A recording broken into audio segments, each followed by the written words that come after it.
marker, like an actual, not neon dry erase marker, which is very hard to come by. So if you're interested in lots of colors, you know what? Don't judge me for my love of dry erase board markers. They are I'm not. I am all in with you, Paige. Woo!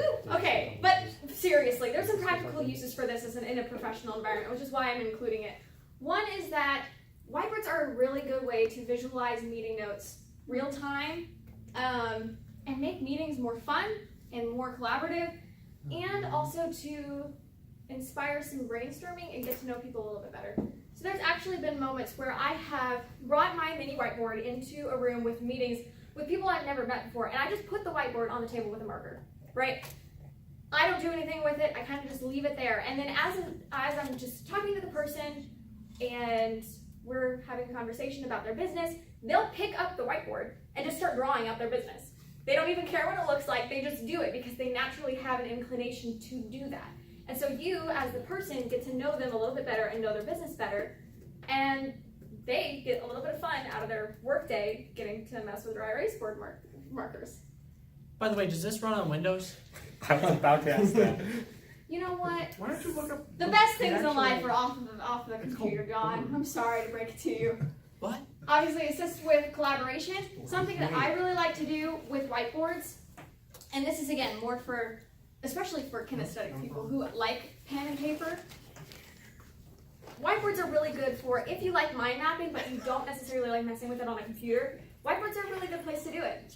They're great, and they're very forgiving, so you can just dump everything on it and then erase it when you're done. Amen. And it's fine. It's all fine. Yeah. Yeah. But you can do that with a computer as well. Oh my goodness. So wait, is this Some people enjoy the analog. It's an Apple only product? Yeah. Okay. You can also use whiteboards, obviously, to map your projects and your goals. So you could just put a whiteboard up, like this kind of whiteboard. If you have a big project that you're working on that's kind of hard to visualize, stick it on a whiteboard. Put the agenda up here, timelines. If you need pieces that move around a lot, grab some sticky notes, pop them on the whiteboard, organize them the way that you want. Jackson. So, for some reason, it just now clicked that you were talking about the physical whiteboard, Yeah. which are fantastic. But because I came across a program in the past week or two that was a digital whiteboard that you could use. No, I mean a real whiteboard. I mean real ones. I love the Googling it, real but I can't ones too, find but this program. don't get me Apple wrong, I only? love the real ones way more. That was just, yeah. Is it Apple only then? Oh my gosh. Okay, the point is just get a whiteboard. Just do it. Get a whiteboard. Yes. Just do it. I say they're the best thing. Okay, on that note, I swear, anyone says anything, yes. You have 2 carts full of whiteboards that you were encouraged to peel out and use for your projects, carry them around for the day, stand them in the corner. I thought you were offering your giveaway, and I was going to say, can I take the whole cart because I want it? Yeah, I was going to be kind of angry because I wanted them too. Seriously. We have 2 cards. You take one, I take one. No, you just sign up to get a cart, and if anything happens to the whiteboards or markers you take, you have to repay it like with another cart, like a full cart decked out with that. With interest. Oh my We're going to have too many cards. Okay. Make a business on I'm it. going to do a disclaimer for this next thing because I know someone's going to ask me if this works on Apple. Is it a chalkboard? I hate chalkboards. You know what, They're Ian? I didn't realize I stuck a cord. They are the devil. They are. Julian. I can't stand chalkboards. Okay, I see how it is. It's awful. Listen, whiteboards all the way. Okay, this next thing is again a little bit different and a little bit more analog, but I still think it's very crucial to your professional success. And it's also kind of rare among our age group, weirdly. So, they're rejoicing because they know what I'm talking about. When is the last time that you owned a journal that you used frequently? This week? See, this is sad today. It was 19 You years people. ago. Okay. I think it was 1917. It was back in 19. It is very important to own at least one journal. And when I say journal, I don't mean like a diary. I mean a journal, a notebook that you can take notes in, that you can have for meetings, that you can have for just a variety of different things. Pretty important to have that. And before I get too far into it, I want to talk about my specific favorite. These are called Leuchtturm journals. That's how you say it. I checked, that's how you pronounce this word, Leuchtturm. That's kind of the Americanized accent, but that's how you say it. Leuchtturm. So Leuchtturm journals are my favorite kinds of journals. And there's a particular reason, but I'm going to get that in a minute. Journals in general are good for note-taking in meetings for better listening. So here's two things. One, scientifically, you learn better and can consume content faster and can remember more if you write physically your notes. Some people don't like doing that, but standard and scientifically speaking, it's better to write. You want your notes to be readable afterwards, correct? Legible to you. Is this a physical product? I just want to make sure. Yes. Okay. Are these just all going to be If it's physical legible products? to Does it work on Android? This is the biggest heckling crowd. I know, it's terrible. They were like that so bad at the beginning and now they're just. Don't get. Yeah. She's gonna get another standing ovation. Here's the I'm thing. gonna wait for the end. Okay, my point is that note-taking is better when you write physically. It's your decision whether or not to do it, but I think it's something you should at least try. Yep. And if it's legible to you, it's fine. It's your notes anyway. And plus, if you write, you get better at handwriting, just saying. No way.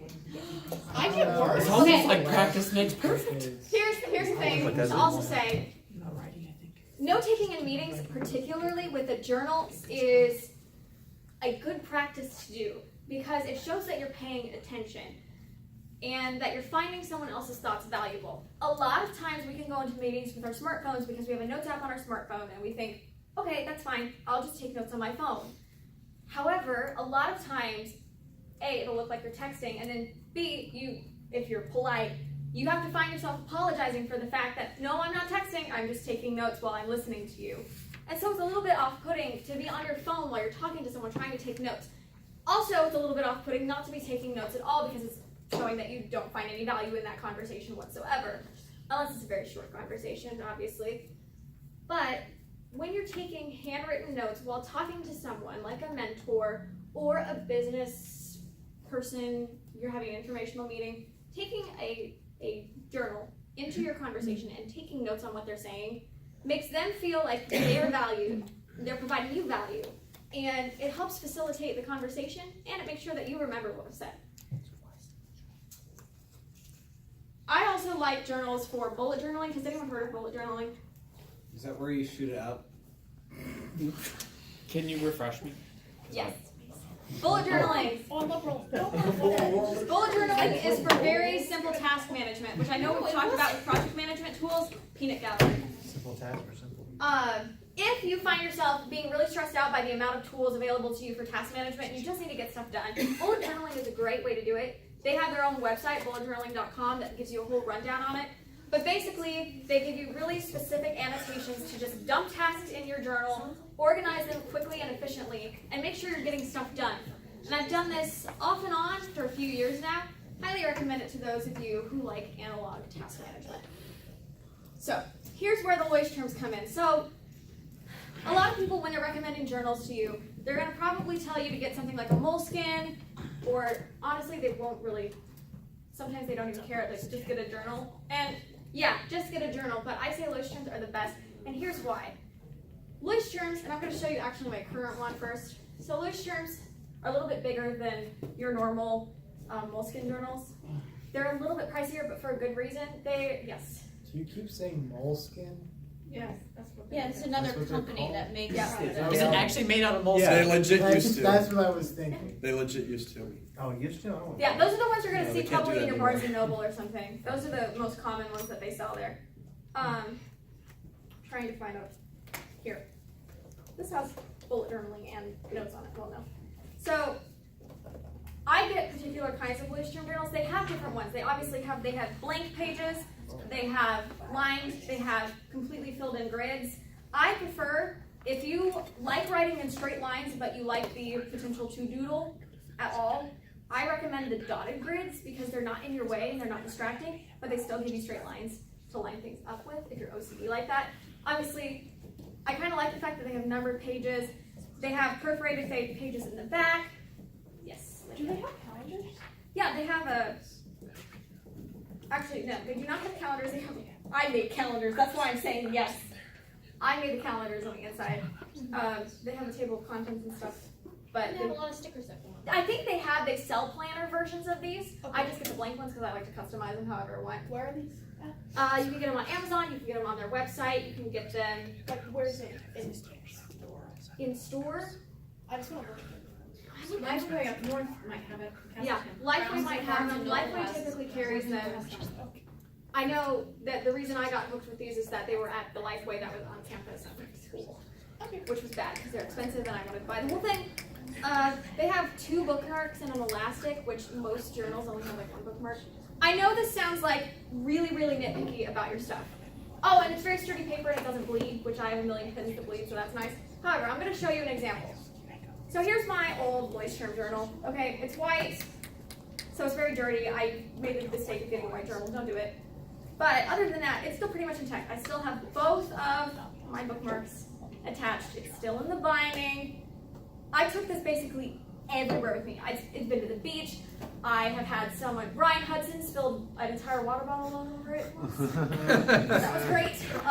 It's fine. It ruined like 5 pages. That's it. Pretty nice. It's been through a lot, and it's been pretty much in pretty fine condition. I mean, the binding's not even a mess. This is a journal that I got that wasn't a Loish term until the elastic's broken, and yeah, it just quit on me. It quit on me. And this one has been less places than this one. This is why I say get the Loish terms if you want a journal. It's gonna last you forever. I am. Someone come in. Listen, pay me for advertising things. I love it. And then they would give you free journals, and it would be the best thing ever. Oh, if someone can set up that brand sponsorship for me, I will do it, and I'll get you all free journals. To get that as a partner. Listen though, if Alright, anyone sees I'll work Brian on it. Hudson, mention to him that he spilled water all over my bullet journal. Absolutely. Make him feel bad because I don't even think he apologized to me. Oh, that sounds like him. Yeah. Obviously, Loish has come in a bunch of. This is just the small ones, like the normal size ones. They also have teeny tiny ones, and they have big, giant ones too. And you can get all the colors in the world and all that jazz, and all the different kinds of paper. I'm not going to talk about my favorite pens unless you want to know what my favorite pens are. I have a huge list. I know a few of you want them. You girls already know what my favorite pens are. Why? We'll talk later. Talk later if you want to know what good pens are to share with your girls. Anyway, however, does Are it? your pens erasable? I don't like erasable pens. I think they're crap. You're gonna have a pen commit. No. No. No. Okay, Is there a difference between the right and the left pen? John. Sorry, I missed what you were talking about. The right pen. John, just Oh my god. Oh. Is there like a left-hand pen and a right-hand pen? I'm gonna get heckled for this next one too. You are. Listen, I know you guys already know what this is. what is that? I've heard. Okay. Been on the internet. Listen, everyone already knows that YouTube exists. Clearly, we all know that. We live with it. Do you know? However, who here thinks that they're using this platform to the best of its ability? Wait, what? Not for entertainment purposes. What was the question? Okay, Oh, yeah. good. Sometimes. I see what some people have watched here on break. So I'm just calling you out. There's better ways to be using this platform. The best content that's available to you, and this happens with a lot of the internet, the best content available to you is not always the most popular content. In fact, it's very rarely the most popular because it's useful and no one likes useful things. You be different and use the useful stuff. If you dig under the surface in these kind of tools that are instantly available to you, you can learn so much. Ignore the peanut gallery. Just ignore All right. So my point about sharing this with you is just to kind of open your eyes in a little bit different perspective on something that's very common, to use it in a very unique way, which will set you apart. If you want to be innovators and leaders, experts in your future fields, this is actually how you can start, is using very common content in a very different way than other people are doing. So, like I said, popular doesn't mean quality. One thing that is quality is using YouTube to track industry news. So for instance, I work in the field of marketing. a lot of big marketing companies or marketing influencers use YouTube, obviously, super popular. So HubSpot and LinkedIn, they have their own YouTube channels and they publish a lot of content that's actually really useful. Not very popular, but good to keep track of. When it comes to Apprentice University, we have a lot of different educational institutes that we keep track of. And we actually, now that we have our YouTube channel, we actually have a couple links to these kind of places too. A little bit under the radar, but typically publishing some really good content. And that's kind of what I would say to use this as a way to curate your content consumption in a way that fits your professional goals. If you're wanting to get into one kind of field, so me, marketing, I'm going to curate my content consumption on YouTube to focus on learning about marketing. And so I'm going to subscribe to people who are talking about it. I'm going to subscribe to the industry news about it. I'm going to keep track of all of that, even though maybe it's not the most popular or most available. It's just a really powerful learning platform, and you can speed it up twice so it's fast when you're learning as well. Some channels and topics that I like to focus on when going to actually learn on YouTube are things like financial literacy, or design, podcasting, videography, medicine, business, marketing, law, actually, theology. There's a ton of under the radar channels, and I have lists and stuff if you guys care. But my point is just to use this in a more intentional way as a tool versus something to distract yourself from using tools and getting things done. Okay, last couple things. This is another one of those tools that has been with me for a while, and I recommend, probably is the first thing I recommend to most people. How exactly do you guys all organize the massive amounts of information that you're consuming? Trello! A brain. Trello's a good place. Go Trello. Your brain is not a good place. You won't remember any of it. Sorry, Andrew. Is anyone a frequent reader of blogs or kind of sort of? Cool. Yeah. So I like having the option to review a lot of blogs. I follow a lot of bloggers, but sometimes I can't read them all right away, and I cannot stand subscribing to them via their email newsletters because I don't like full inboxes. Yeah, this is for people who don't like the emails but still want to feed yes! This is called Feedly. Feedly! This is available. Lydia's found her soul. You've unleashed the Lydia. What have you done? The monster is among us. This is available for everyone, again, mobile and on PC. And Windows. And Windows and all the everything. It's on everything. Here's the thing that you can do with Feedly. Feedly is fantastic. You can organize all of your blog subscriptions in one place. It's your giant dashboard, and you can organize it all into categories. I'm actually going to show you mine. It's a little bit, are you kidding me? Yes. It's a little bit messy at the moment because I haven't cleared it out. So what you do, here, we'll make it bigger. Here you go. So Feedly has a whole list. You can categorize all of your different blogs into different categories. Oh my gosh. You can subscribe to all of them. They have this handy little thing over here for organizing your sources to put them all, see them all in one place. Also, Feedly's really cool. It tells you if your sources haven't been posting or if they're dead. So sometimes I'll subscribe to kind of a niche blog that will be posting for a while and then they stop posting or they just don't exist anymore. And Feedly automatically tells me, hey, this feed doesn't work. John, did you have a question? I'm just by dead you mean as in they stop posting or they're dead? Move on. They're dead. Okay. Jackson. Is there any way you can like share a category of your blogs with other people directly? You could. I think if you filtered these sources and then you exported it with the little share button, I think that you can share your sources. Yep. Cool. Once I create Feedly, can you share a couple of those categories with me? Yeah, absolutely. Thanks. Totally. Man, this is messing with all my stuff. So let's see. Hold on. I'm gonna check my slides to make sure that I'm telling you guys exactly what I said I was going to. if I can find my mouse. This is impossible. This is the biggest, this is why this is going so slow. I can't find my mouse.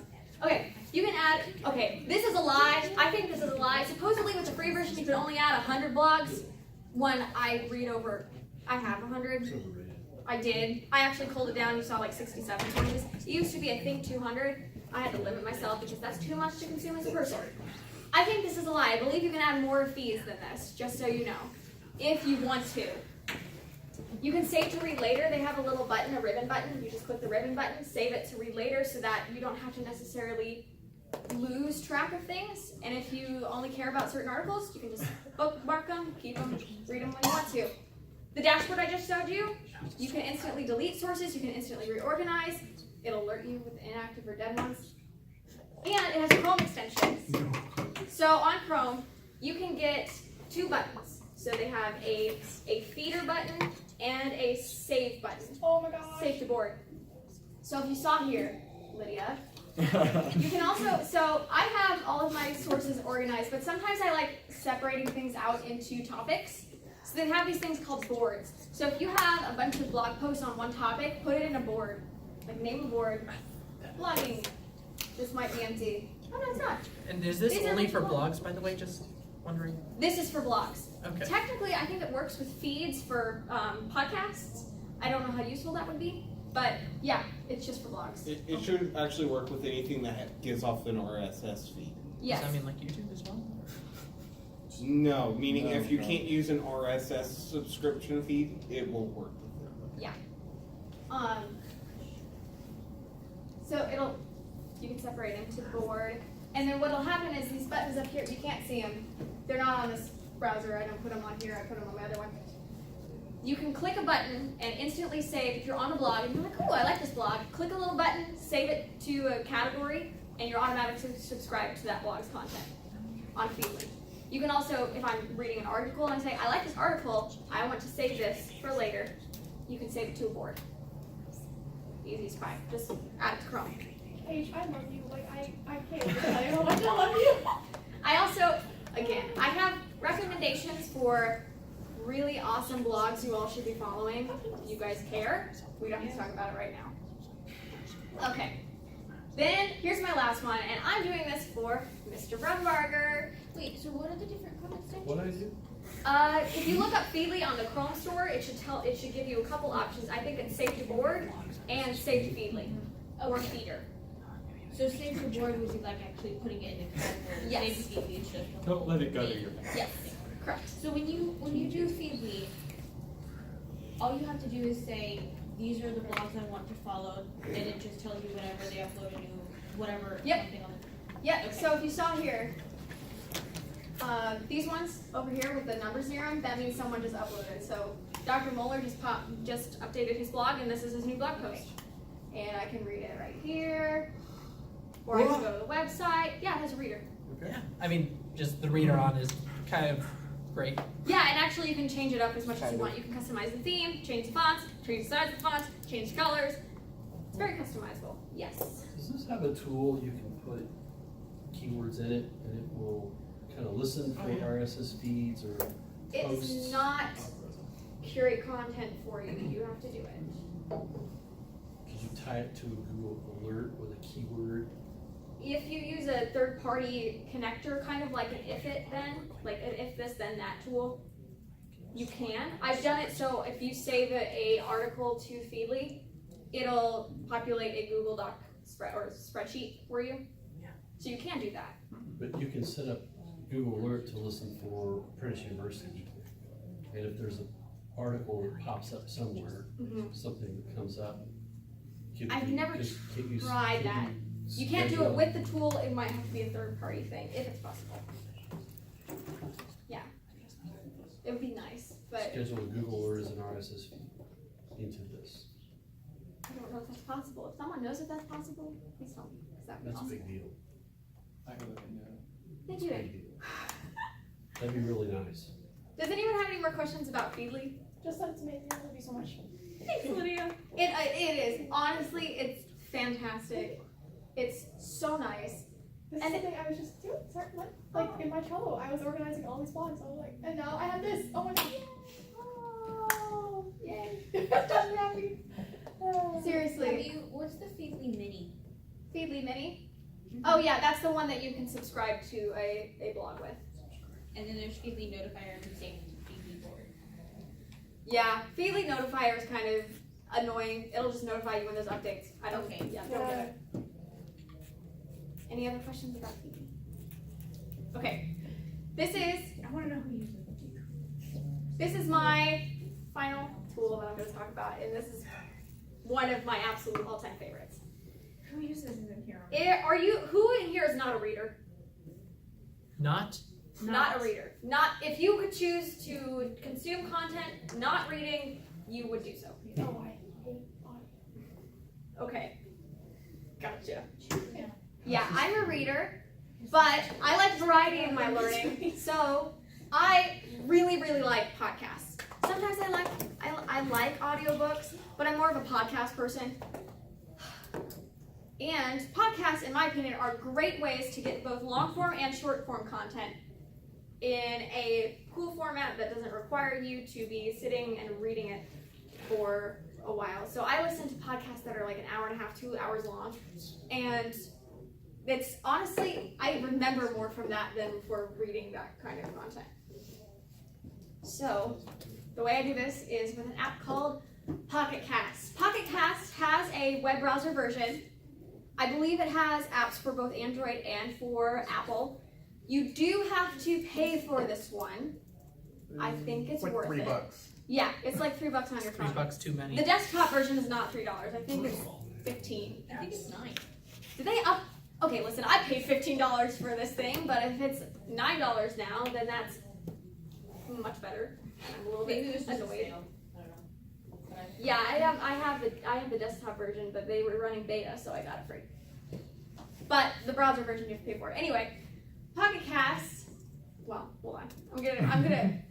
So, I was talking to someone recently. I can't remember who it was, and we were talking, and we actually got I was there for an interview, and we ended up having a 30-minute conversation about our podcasts that we like, which was fantastic. I always love talking about that. And one of the things that we were talking about and that he had mentioned to me was that if you spend, I believe it's, what did he say?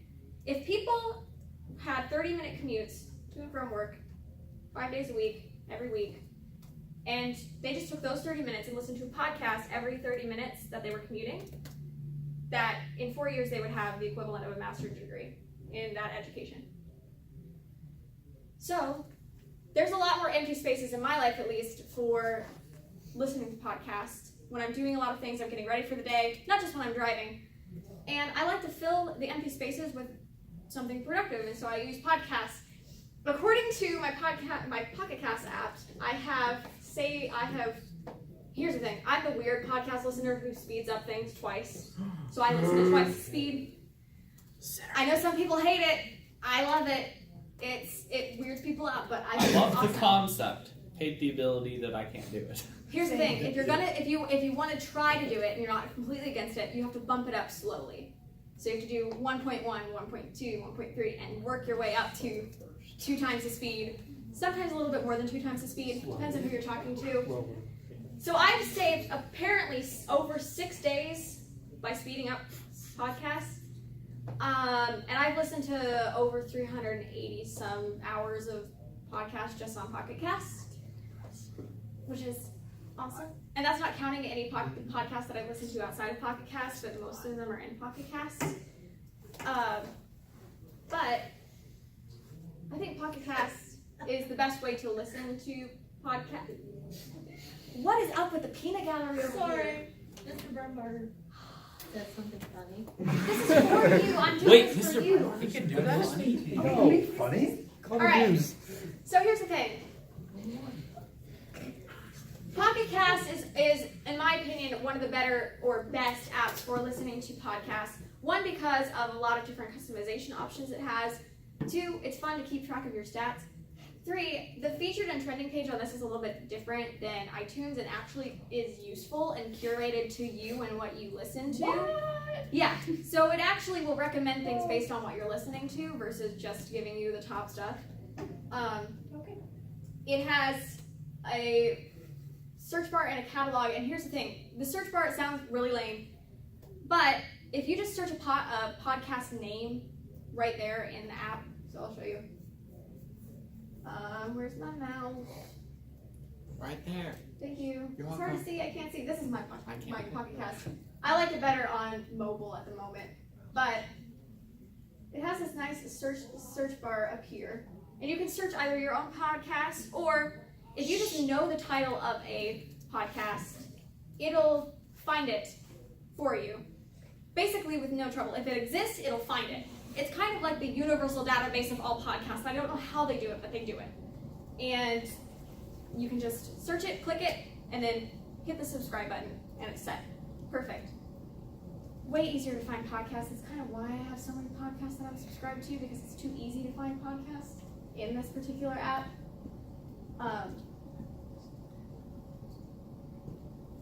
Sorry.